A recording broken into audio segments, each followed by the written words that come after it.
El purgatorio no existe. Los dogmas marianos están en la palabra de Dios. El purgatorio fue declarado dogma en 1274. La Inmaculada Concepción en 1854. La infalibilidad papal en 1870. La Asunción de María en 1950. Sin embargo, dentro de muchos grupos de católicos, lamentablemente por ignorancia, por falta de información, piensan que una imagen es la que les hace el milagro. Ninguna imagen hecha de pasta, de barro, de madera puede hacer ningún milagro. No es ninguna imagen. Ni la Virgen María ni ningún santo pueden hacer milagros, mucho menos objetos o rituales. Es únicamente Dios. Ese es el gran error del marianismo o de la doctrina de María, que se pone a María, la Madre de Jesús, en el mismo lugar que a Jesucristo. El papel que Nuestra Señora juega en la Iglesia Católica en todo el mundo, no solo en Guatemala, es de corredentora. Es decir, ella junto con Jesús ayudó a la salvación de la humanidad. Las estatuas son tratadas como cosas sagradas, aunque los 10 mandamientos prohíben tanto el hacerlas como el inclinarse ante ellas y rendirles culto. María es proclamada como mediadora de toda gracia, a pesar de que el Nuevo Testamento enseña que solamente hay un mediador entre Dios y los hombres, Jesucristo hombre. Esta iglesia es santa. En la Iglesia Católica estamos llenos de homosexuales. Por supuesto. Hay homosexuales en las parroquias que son catequistas, que ayudan en el apostolado, que van de misión, que están en los grupos juveniles y cosas así. ¿Por qué cuando se trata del apostolado y del trabajo se les reconoce? ¿Y por qué en un momento determinado, y regreso a esa mala imagen que los homosexuales tendrían que tener más cuidado? Estas son las imágenes que sacuden hoy al Vaticano. La revista italiana Panorama publicó hoy Las noches bravas de los curas homosexuales, una investigación con imágenes y relatos inéditos de la presunta doble vida de algunos sacerdotes en Roma. Un cronista y un cómplice infiltraron con una cámara encubierta el ambiente homosexual en Roma y descubrieron a 3 sacerdotes, 2 italianos y un francés, que de noche participan en fiestas gay, tienen relaciones sexuales con acompañantes del sexo masculino y de día ofician misa. En una ocasión, según publica el semanario, el cómplice le pide a uno de los curas ponerse la sotana y luego mantiene relaciones sexuales con él. En otra oportunidad, después de tener relaciones sexuales con el cómplice en una habitación frente a una iglesia católica, el cura abre un ropero y muestra sus hábitos y le pregunta a su amante ocasional si está satisfecho. Según las entrevistas de Panorama, uno de los sacerdotes dice haber descubierto su homosexualidad hace 3 años y asegura que el 98% de los sacerdotes que conoce es homosexual.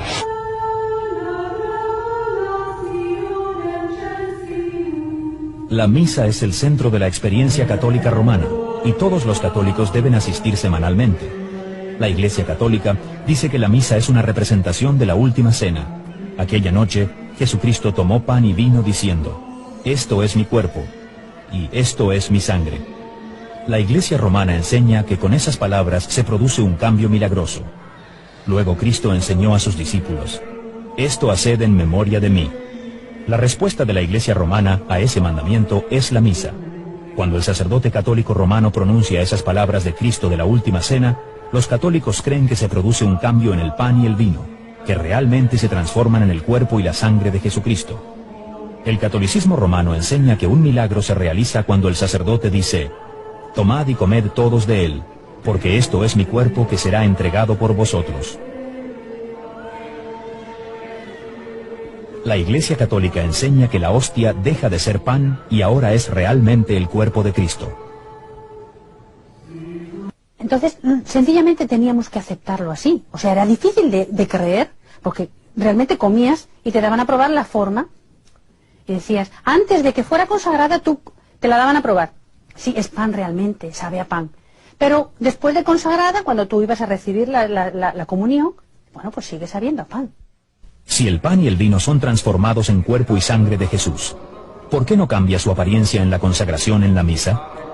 Usando una combinación de teología, filosofía y misticismo, la Iglesia ha propuesto una teoría llamada transubstanciación, que dice que la naturaleza interior del pan y del vino cambia, mientras su apariencia sigue igual.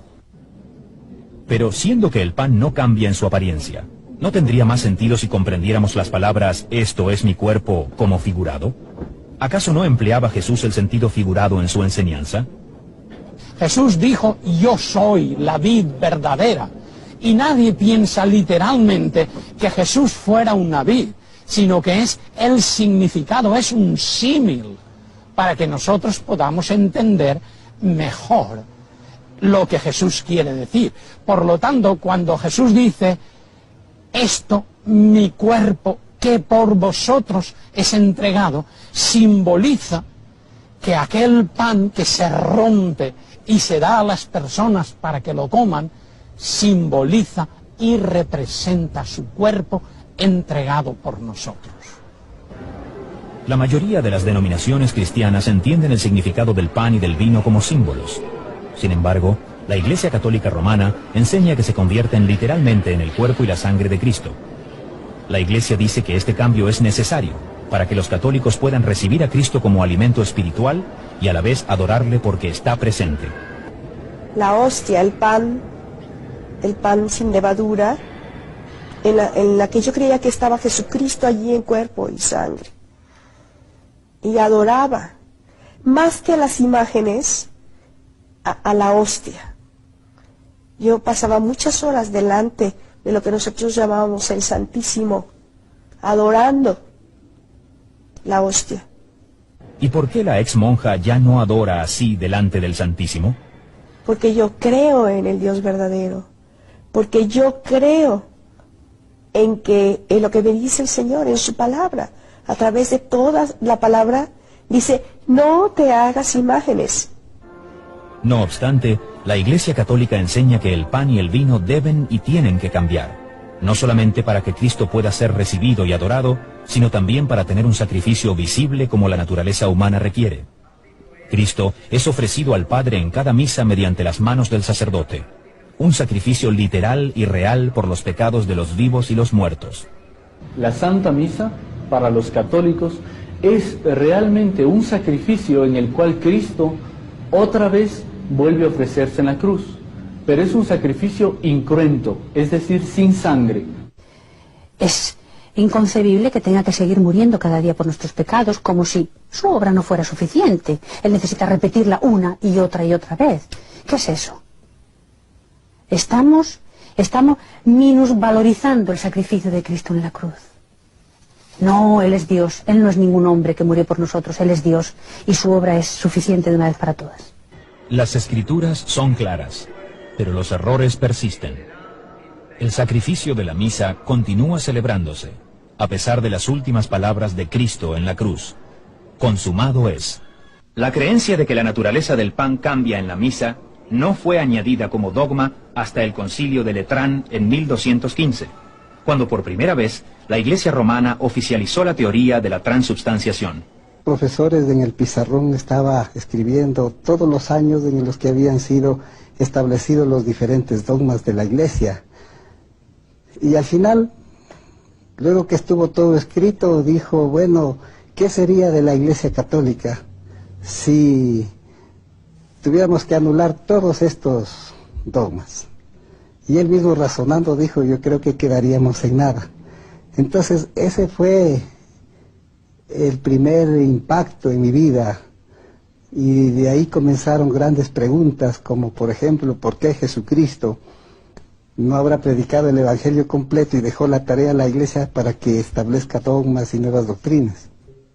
Es el error de poner la Iglesia sobre Cristo, el poner la Iglesia sobre la Escritura, y entonces se viene a caer en el autoritarismo dogmático de la Iglesia, con lo cual se tiraniza al pueblo sencillo. Yo abandoné la Iglesia Católica cuando me di cuenta de que no seguía las enseñanzas que hay en el Nuevo Testamento.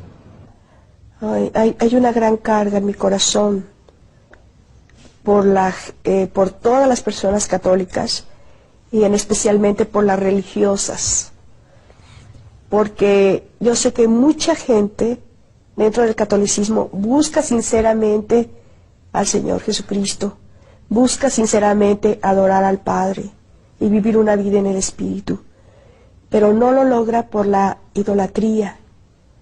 Después que yo encontré a Cristo, yo tuve que dejar la Iglesia Católica absolutamente por razones doctrinales. No tenía ninguna otra razón, porque les amo, he vivido, he nacido en la Iglesia Católica y todo, pero mi vida, conciencia es incompatible con ese tipo de doctrina.